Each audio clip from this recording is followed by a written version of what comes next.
इस video lecture का topic है difference between orbits and orbitals.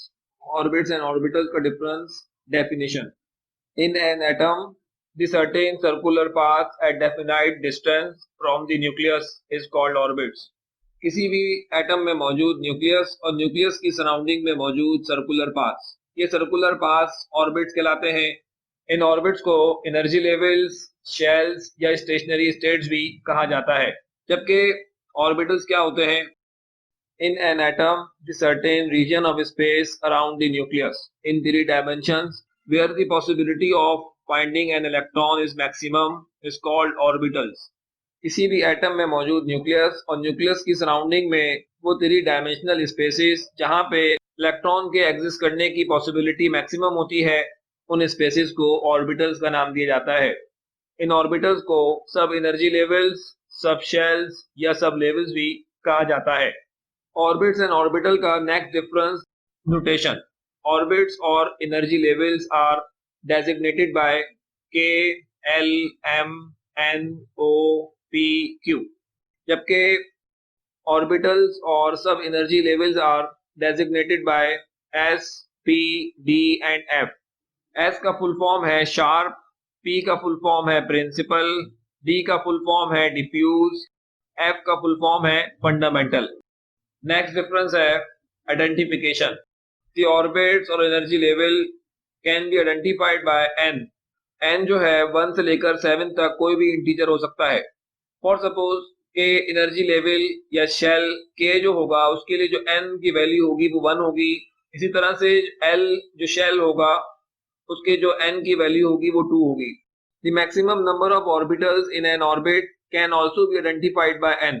किसी भी ऑर्बिट में मौजूद कितने नंबर ऑफ ऑर्बिटल्स एग्जिस्ट करेंगे उसको भी हम n की वैल्यू से आइडेंटिफाई कर सकते हैं। तो n की जितनी भी वैल्यू होगी उतने ही टाइप के ऑर्बिटल उसमें मौजूद होंगे। फॉर सपोज ऑर्बिट नंबर 2 में 2 ऑर्बिटल एग्जिस्ट करेंगे, s orbital and p orbital. अगर ऑर्बिट नंबर 3 होता तो उसमें 3 टाइप के ऑर्बिटल एग्जिस्ट करते, s orbital, p orbital and d orbital. ये एक एटम का न्यूक्लियस है। न्यूक्लियस के बाद पहला सर्कुलर पाथ, इसको k शेल का नाम देंगे और ये n की वैल्यू इसकी 1 होगी। न्यूक्लियस के बाद ये दूसरा शेल जिसकी n की वैल्यू 2 होती है और इसको l शेल कहते हैं। इसी तरह से न्यूक्लियस के बाद थर्ड शेल, थर्ड ऑर्बिट जिसको लेटर m से रिप्रेजेंट किया जाएगा। न्यूक्लियस के बाद फोर्थ ऑर्बिट जिसको लेटर n से रिप्रेजेंट करेंगे। न्यूक्लियस के बाद फिफ्थ ऑर्बिट जिसको लेटर o से रिप्रेजेंट करेंगे। न्यूक्लियस के बाद सिक्स्थ शेल जिसको लेटर p से रिप्रेजेंट करेंगे। न्यूक्लियस के बाद सेवेंथ ऑर्बिट जिसको लेटर q से रिप्रेजेंट करेंगे। ऑर्बिट्स एंड ऑर्बिटल का next difference, shapes of orbits and orbitals. All orbits have circular shapes, जबकि all orbitals have different shapes, like s orbitals are spherical, p orbitals are dumbbell, d orbitals are double dumbbell and f orbitals are complex। अब हम इनकी shape देख लेते हैं। Shapes of orbitals. s orbital की जो shape है वो स्फेरिकल इस तरह से ड्रॉ की जाएगी। p ऑर्बिटल की शेप डम्बल शेप होती है। d ऑर्बिटल की शेप डबल डम्बल जो कि इस तरह से ड्रॉ की जाती है। ऑर्बिट्स एंड ऑर्बिटल का नेक्स्ट डिफरेंस डीजेनरेसी। ऑर्बिट्स जो है वो फर्दर स्प्लिट अप नहीं होते, जबकि ऑर्बिटल्स जो होते हैं वो फर्दर स्प्लिट हो जाते हैं डीजेनरेटेड ऑर्बिटल्स में। डीजेनरेटेड ऑर्बिटल्स का मतलब है कि वो इस तरह के ऑर्बिटल्स होंगे जिनकी एनर्जी और साइज सेम होगा। डीजेनरेटेड ऑर्बिटल्स फॉर ईच सब levels can be calculated by 2l+1। s orbital के लिए l की वैल्यू 0, p ऑर्बिटल के लिए l की वैल्यू 1, d ऑर्बिटल के लिए l की वैल्यू 2, f ऑर्बिटल के लिए l की वैल्यू 3। इस फॉर्मूले की मदद से हम ये चेक कर सकते हैं कि ये जो ऑर्बिटल्स हैं ये किस तरह से स्प्लिट अप होते हैं। दूसरा जो हमारे पास डीजेनरेटेड ऑर्बिटल्स के हवाले से ये एक और पॉइंट लिखा हुआ है, the total degenerated orbitals in an orbit can be calculated by n square. किसी भी ऑर्बिट में टोटल डीजेनरेटेड ऑर्बिटल्स कितने होंगे वो हम इस फॉर्मूले से कैलकुलेट कर सकते हैं। अब हम डीजेनरेसी के इस फॉर्मूले को समझ लेते हैं कि ऑर्बिटल्स किस तरह से स्प्लिट होते हैं या डीजेनरेट होते हैं। कि ये जो फॉर्मूला है 2l+1 इसको किस तरह से हम अप्लाई कर सकते हैं। s ऑर्बिटल के लिए l की वैल्यू है 0। अगर हम l की वैल्यू 0 यहाँ पे पुट करें, जो रिजल्ट मिलेगा वो 1 मिलेगा। s ऑर्बिटल स्प्लिट नहीं होता, s ऑर्बिटल की डिजेनरेसी की जो वैल्यू है वो 1 आएगी। नेक्स्ट है p ऑर्बिटल। p ऑर्बिटल्स के लिए जो l की वैल्यू होती है वो 1 होती है। अगर l की वैल्यू यहाँ पे 1 पुट की जाए तो हमारे पास जो रिजल्ट आएगा वो 3 आएगा। तो हमें यहाँ पे नजर आ रहा है कि p ऑर्बिटल के 3 डीजेनरेटेड p ऑर्बिटल्स प्रोड्यूस होते हैं। नेक्स्ट है d ऑर्बिटल। d ऑर्बिटल की जो l की वैल्यू होती है वो 2 होती है। 2 मल्टीप्लाई बाय 2 प्लस 1, तो ये जो रिजल्ट आएगा डीजेनरेसी का वो 5।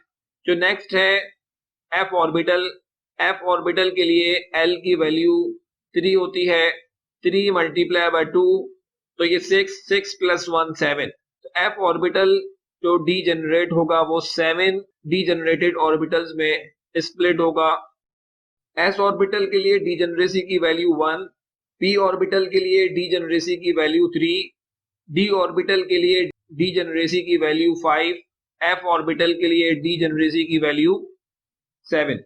अब हम ये चेक कर लेते हैं कि एक ऑर्बिट में मौजूद total number of degenerated orbitals कितने मुमकिन है।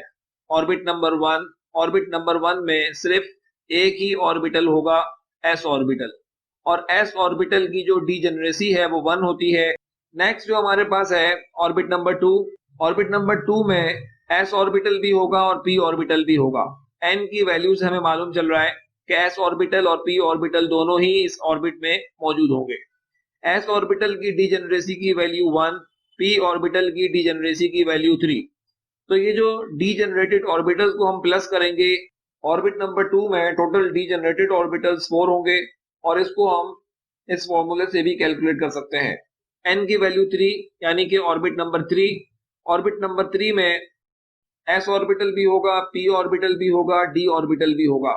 s ऑर्बिटल के लिए डीजेनरेसी की वैल्यू 1, p ऑर्बिटल के लिए डीजेनरेसी की वैल्यू 3, d ऑर्बिटल के लिए डीजेनरेसी की वैल्यू 5।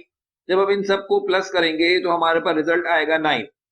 तो हम इस रिजल्ट को डायरेक्ट n स्क्वायर के फॉर्मूले से भी निकाल सकते हैं। n की वैल्यू अगर 4 होगी, ये चारों ऑर्बिटल्स एग्जिस्ट करेंगे कि total number of orbitals 4 type के होंगे, जो कि हमें नजर आ रहा है s orbital, p orbital, d orbital और f orbital. Total degenerated orbitals जो हम निकाल सकते हैं वो 16 आ जाए, और इस 16 को हम डायरेक्ट इस फॉर्मूले से भी निकाल सकते हैं। 4 का स्क्वायर अगर हम लेंगे तो 16। ऑर्बिट्स एंड ऑर्बिटल का next difference, number of electrons. The maximum number of electrons in an orbit can be determined by 2n square. किसी भी ऑर्बिट में मैक्सिमम इलेक्ट्रॉन कितने आ सकते हैं उसको हम 2n स्क्वायर के फॉर्मूले से कैलकुलेट कर सकते हैं। मगर हमें ये याद रखना होगा कि किसी एटम में लास्ट शेल या आउटर मोस्ट शेल या वैलेंस शेल में मैक्सिमम 8 इलेक्ट्रॉन्स एग्जिस्ट कर सकते हैं, एक्सेप्ट ऑफ के शेल। के शेल में सिर्फ 2 इलेक्ट्रॉन्स पॉसिबल हैं। इसी तरह से number of electrons in an orbital, the maximum number of electrons in an orbital can be calculated by, ये फॉर्मूला यहाँ पे मौजूद है। इस फॉर्मूले से हम किसी भी ऑर्बिटल्स के लिए maximum number of electrons calculate कर सकते हैं। किसी एक डीजेनरेटेड ऑर्बिटल में मैक्सिमम 2 इलेक्ट्रॉन्स पॉसिबल हैं। अब हम इस फॉर्मूले को समझ लेते हैं। ये न्यूक्लियस और न्यूक्लियस के बाद फर्स्ट शेल, यानी कि n की वैल्यू 1। तो n की वैल्यू 1 होगी तो 1 का स्क्वायर 1 और मल्टीप्लाई बाय 2। इस फर्स्ट शेल में इस फॉर्मूले के अकॉर्डिंग सिर्फ 2 इलेक्ट्रॉन्स पॉसिबल हैं। सेकेंड शेल में अगर हम नंबर ऑफ इलेक्ट्रॉन्स निकालना चाहें तो 2 का स्क्वायर 4, 4 मल्टीप्लाई बाय 2। तो इस सेकेंड शेल में total number of electrons 8 electrons possible हैं। इसी तरह से जो थर्ड शेल है, n की वैल्यू 3, 3 का स्क्वायर 9, 9 बाय 2। तो इस थर्ड शेल में 18 इलेक्ट्रॉन्स पॉसिबल हैं। जो फोर्थ शेल है, फोर्थ शेल में n की वैल्यू 4, 4 का स्क्वायर मल्टीप्लाई बाय 2। तो ये फोर्थ शेल में total number of electrons 32 electrons possible है। फिफ्थ शेल में जो टोटल नंबर ऑफ इलेक्ट्रॉन्स अगर हम निकालना चाहें तो वो किस तरह से निकाले जाएंगे। n की वैल्यू 5, 5 का स्क्वायर 25, 25 मल्टीप्लाई बाय 2 कैलकुलेशन के अकॉर्डिंग तो इस शेल में 50 इलेक्ट्रॉन्स आ सकते हैं। अगर ये लास्ट शेल है तो इसके अंदर सिर्फ 8 इलेक्ट्रॉन्स पॉसिबल होंगे। अगर ये लास्ट शेल है, इसके बाद कोई शेल मौजूद नहीं है, तो इसमें सिर्फ 8 इलेक्ट्रॉन्स पॉसिबल होंगे, मैक्सिमम 8 इलेक्ट्रॉन्स पॉसिबल होंगे। अब हम ऑर्बिटल में मौजूद टोटल नंबर ऑफ इलेक्ट्रॉन्स की कैलकुलेशन सीख लेते हैं।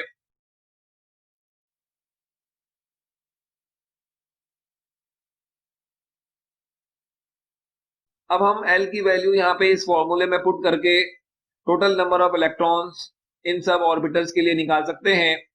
L की वैल्यू अगर हम 0 पुट करें तो इस s ऑर्बिटल में टोटल नंबर ऑफ इलेक्ट्रॉन्स जो आएंगे वो 2 मैक्सिमम इलेक्ट्रॉन्स या 2 पॉसिबल इलेक्ट्रॉन्स हैं। p ऑर्बिटल के लिए मैक्सिमम इलेक्ट्रॉन्स अगर हम निकालेंगे इस कैलकुलेशन से तो वो 6 इलेक्ट्रॉन्स होंगे।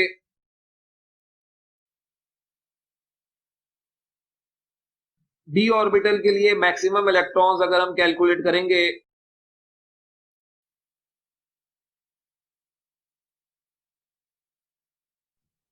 f ऑर्बिटल के लिए मैक्सिमम नंबर ऑफ इलेक्ट्रॉन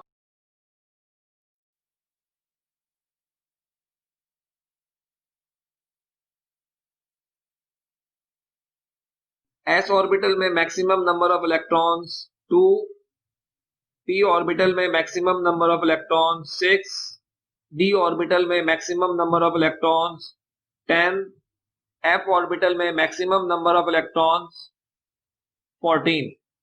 तो आज के इस वीडियो लेक्चर में हमने ऑर्बिट्स एंड ऑर्बिटल का डिफरेंस सीखा है।